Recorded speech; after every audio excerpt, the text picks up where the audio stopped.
Tumaya kasi ako. May patong mo raw doon. Oo, may bagong ko.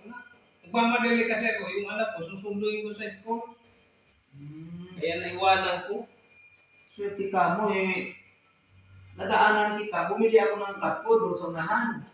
Pagbalik ko, may pitaka na. Sabi ko, uy, sabi ko, nagtandaan niyo kung sino huling tumaya? Sabi, hindi ko. Sabi ko, di balik. Bigay ko to sa iyo. Hindi ko baka biglang balikan. Hindi naman nabalikan. Sabi ko, balikan ko nga doon. Hanap ako ng number. Bon! Tawagin mo nga si Mark. Ano ko, bibili ako ng gulay.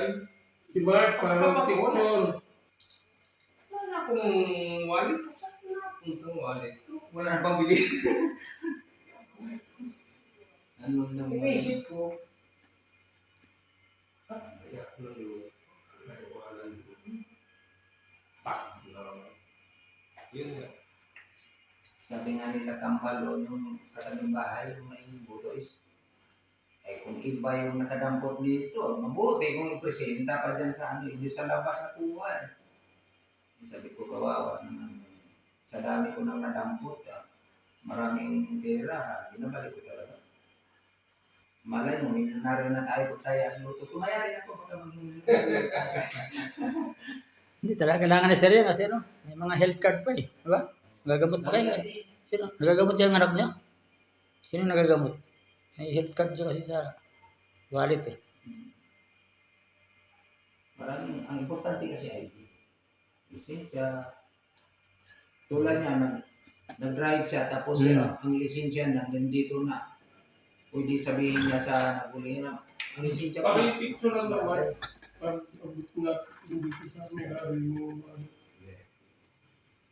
Paki-picture mo lang po muna. Share na ako. Ito, siya yung may-ari.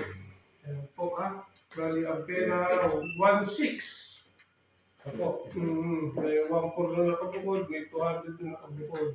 Walang contact na, hindi na kumari dito sa mga ID. Mark. So, pero makala dito ako sa wala sa uli eh. So, nakapulot eh. So, sa babaw. Nag-iwan nga siya ng number eh. Nag-iwan ng number, para pag tayo sa uli namin, tawagan ka. Ito yung wallet. Ibigay mo sa kanya, ito nakapulot eh. Picture mo na. Picture sa kanya. Picture kay Kuya. Yan. Okay. Yung Sige. yan ha. Yan, video. Tama yun. Sige po. Okay. Si Pangulo nakapulot.